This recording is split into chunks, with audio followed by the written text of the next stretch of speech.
ఇదొక అద్భుతమైన నిజం. అది క్రీస్తు పూర్వం 499వ కాలం. ఆ కాలంలో గ్రీకులకి పర్షియన్లకి దారుణమైన యుద్ధం జరిగింది. అలా పర్షియన్స్ గ్రీకుల మీద దండెత్తి 60 సంవత్సరాల పాటు యుద్ధం జరిగి 3 లక్షల మంది ప్రాణాలర్పించారు. ఈ భీకర యుద్ధంలో గ్రీక్స్ గెలిచారు. పర్షియన్ల మీద యుద్ధంలో తాము గెలిచామని చెప్పడానికి ఆనందం పట్టలేక ఫిలిప్పిడస్ అనే ఒక గ్రీక్ రాయబారి గ్రీక్ రాజధాని అయిన ఏథెన్స్ నుండి 40 కిలోమీటర్ల దూరంలో ఉన్న మ్యారథాన్ అనే నగరానికి ఎక్కడా ఆగకుండా పరిగెత్తుకు వచ్చి మన యుద్ధం గెలిచామని మ్యారథాన్ ఊరి యొక్క అధ్యక్షుడికి చెప్పి వెంటనే కుప్పకూలిపోయి చనిపోయాడట.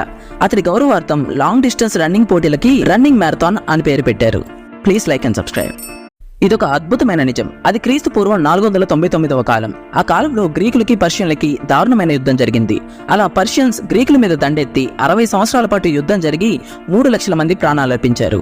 ఈ భీకర యుద్ధంలో గ్రీక్స్ గెలిచారు. పర్షియన్ల మీద యుద్ధంలో తాము గెలిచామని చెప్పడానికి ఆనందం పట్టలేక ఫిలిప్పిడస్ అనే ఒక గ్రీక్ రాయబారి గ్రీక్ రాజధాని అయిన ఏథెన్స్ నుండి 40